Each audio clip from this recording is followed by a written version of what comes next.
Assalamualaikum warahmatullahi wabarakatuh.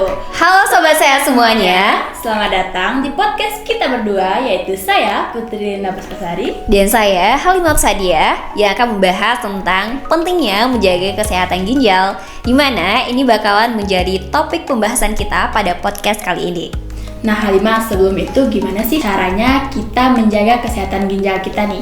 Maksudnya gini loh, di luar sana ada pembahasan tentang ginjal bakalan rusak ataupun kena ginjal nih, kata orang-orang kan kalau kita melakukan begadang sering-sering atau kita suka nahan pipis, ataupun katanya kalau kita makan junk food, begadang, nahan pipis, nah itu bakalan terjadi ginjal kita itu bakalan rusak. Sebenarnya ginjal itu kenapa sih Halimah? Oke, sebelum kita bahas yang Putri sebutkan tadi, ternyata banyak banget faktor-faktor penyebab terjadinya kerusakan ginjal. Salah satunya yang disebutkan sama Putri barusan, seperti sering bergadang, makan makanan yang kurang bergizi seperti junk food tadi, maka itu akan berdampak pada kerusakan ginjal kita.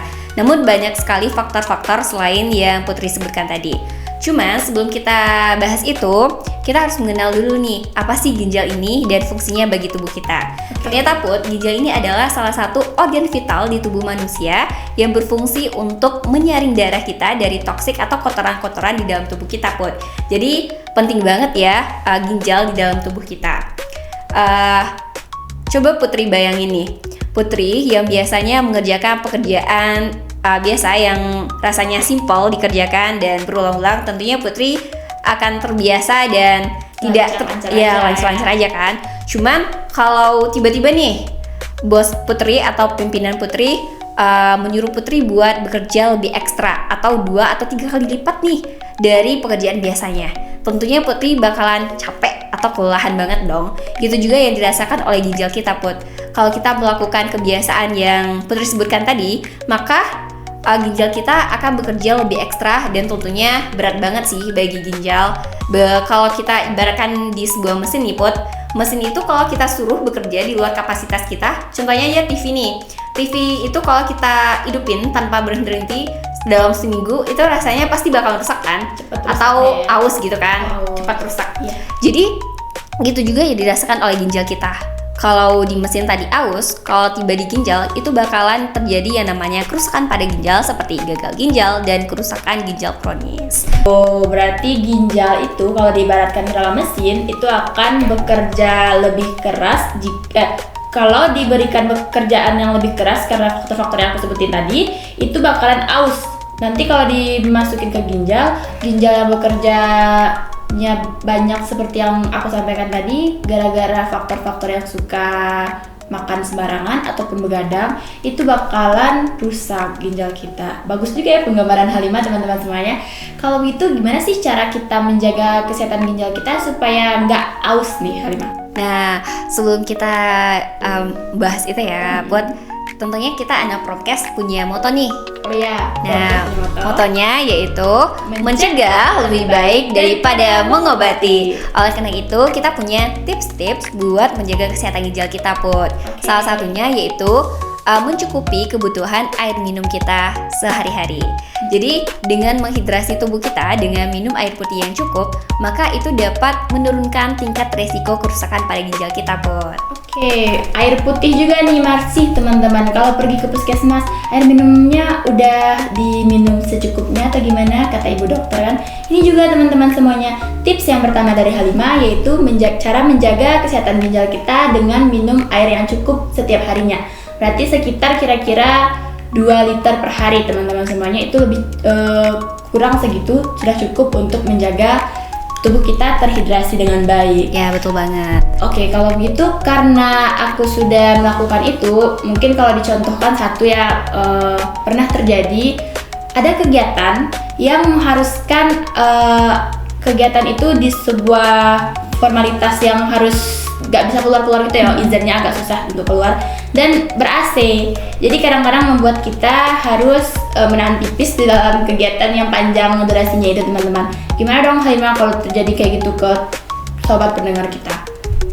Oke, jadi kebiasaan nahan pipis ini ternyata juga bisa menyebabkan kerusakan pada ginjal, Put. Kenapa ini bisa terjadi?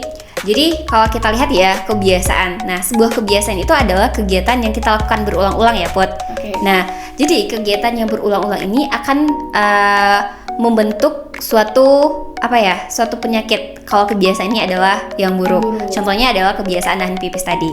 Nah, seharusnya kita pipis itu kan kita buang ya, karena itu adalah toksik. Beracun. Ya, bakteri. penuh dengan bakteri. Nah, kalau kita tahan pipis kita, otomatis dia akan berkumpul di kantong kemih kita. Nah, bayangin aja, kantong kemih kita itu harus menampung pipis yang harusnya dikeluarkan, tapi kita tetap tahan yang pipis itu penuh dengan bakteri, maka itu akan menginfeksi kantong kemih kita, Put. Nah, apabila infeksi ini tidak ditangani dengan cepat, maka infeksi ini akan merambat ke organ-organ lainnya yang terdekat, salah satunya adalah ginjal. Jadi, dapat mengakibatkan kerusakan pada ginjal dengan proses yang lumayan panjang, Put. Berarti prosesnya lumayan panjang ya, Halimah. Nggak selalu setelah menahan pipis kita akan kena gagal ginjal atau ginjal kronis, tapi kandung kemih akan terinfeksi terlebih dahulu dan akan menyebar ke ginjal tadi. Oh, jadi lumayan panjang, tetapi merupakan salah satu faktor juga nih teman-teman semuanya. Berarti tetap harus dijaga. Tapi bukan berarti gak minum air putih secukupnya ya, Halimah. Betul banget. Ya, itu kan aku contohin tadi kalau terjadi kegiatan yang urgent tadi saja teman-teman. Kalau semisal kita cuman berada di kasur doang dan tiba-tiba pengen pipis, ya harus dikeluarkan secepatnya, ya kan? Betul, jangan sampai karena saking magernya nggak mau pipis, akhirnya tahan-tahan pipis, nggak boleh ya. Ya, itulah kebiasaan masalah lima tadi kan. Tapi karena kalau kegiatannya urgent itu mungkin saja terjadi. Sip, kalau begitu teman-teman semuanya. Kalau akhir-akhir ini juga ada beberapa fenomena, katanya di negeri kita ini, Indonesia, mahasiswa ataupun mungkin bisa disebut anak-anak lah, sudah melakukan cuci darah. Padahal yang sering aku dengar itu cuci darah itu dilakukan oleh orang yang sudah usianya lanjut. Itu gimana dong, Halimah? Oke, Put. Jadi fenomena ini cukup memprihatinkan sekali, di mana pasien yang mengalami gangguan ginjal ini tidak hanya diderita oleh pasien yang berumur lanjut, tapi juga dewasa hingga anak-anak, Put. Oke. Saya kutip referensinya itu dari podcast Dr. Tirta bersama temannya, itu membahas juga tentang fenomena yang Putri sebutkan tadi. Kenapa sih fenomena ini bisa terjadi? Ternyata ada beberapa faktor yang menyebabkan terjadinya hal tersebut. Yang pertama adalah pola kebiasaan konsumsi atau makan dan minum dari masyarakat Indonesia itu sendiri. Kalau Putri dengar, itu kebiasaan orang Indonesia, mereka belum makan kalau belum Pakai nasi. betul.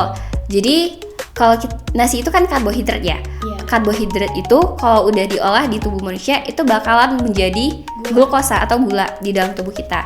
Nah, apabila kadar gula kita di dalam tubuh itu di luar normal atau di atas normal, maka ginjal kita akan bekerja lebih ekstra buat nyaring glukosa atau gula tadi di dalam tubuh kita. Jadi kita harus menjaga pola makan dan kebiasaan kita agar kadar gula dan protein di dalam tubuh kita itu dalam kadar yang normal, Put. Jadi berarti ini harus menjaga gizi kita seimbang dengan menjaga pola makan kita seimbang. Betul Gitu, banget. teman-teman semuanya. Nah, kalau gitu silakan lanjut ke tips berikutnya. Oke, selanjutnya itu ada menjaga ginjal kita dengan teratur berolahraga minimal 30 menit per harinya, Put. Karena dengan berolahraga kita dapat menjaga kadar gula dan protein di dalam tubuh kita agar selalu normal dan seimbang, sehingga pekerjaan ginjal kita itu tidak terlalu berat dan dapat membantu ginjal menyaring darah kita dengan mudah, Put. Jadi salah satu tips yang kedua dari Halimah yaitu harus menjaga tubuh kita tetap sehat dengan olahraga teratur, yaitu minimal 30 menit dalam sehari. Betul. Cara-cara olahraganya teman-teman mungkin nggak harus nge-gym sehari, atau dari jalan kaki aja. Betul. 30 menit sehari itu juga bisa merupakan salah satu cara menjaga kesehatan ginjal ya, Halimah ya? Ya, betul. Nah, itu dia tadi beberapa tips cara menjaga kesehatan ginjal. Karena menjaga kesehatan ginjal itu sangat penting nih para pendengar semuanya. Kalau dari teman-teman semuanya, apakah sudah melaksanakan beberapa tips tadi atau belum? Kalau belum, silakan segera melakukan beberapa tips yang kami sampaikan di awal tadi. Ya, udah gak kerasa ya, kita udah di ujung podcast kita, Kak Put. Ya, kalau begitu gimana dong? Gak mau nih. Maunya terus aja kita bahas tentang gimana pentingnya ginjal nih, gimana caranya menjaga ginjal tetap sehat nih teman-teman semuanya. Kira-kira aku sangat berterima kasih kepada Halimah dan diri aku sendiri karena mau membahas tentang pentingnya ginjal di sini. Tentunya kita mendapatkan ilmu banget ya teman-teman semuanya, bagaimana cara menjaga kesehatan ginjal kita tetap utuh. 2, karena kalau tinggal 1, ganjil. Oke, ganjil ya, bukan ginjal lagi namanya. Oke Kak Put, terima kasih buat podcast kali ini. Semoga bermanfaat bagi kita berdua tentunya, dan bagi teman-teman pendengar dimanapun berada. Ya, insya Allah bermanfaat karena aku mendapatkan beberapa ilmu dari Halimah tentunya, sahabat aku sendiri. Dan alhamdulillah podcastnya sudah berakhir. Kalau begitu saya sendiri Putri Denda Pusbasari dan teman saya Halimah Tusadia akan pamit undur diri dari podcast kita berdua kali ini. Dan tentunya jangan lupa jaga ginjal, jaga kesehatan kita. Assalamualaikum warahmatullahi wabarakatuh. Bye-bye.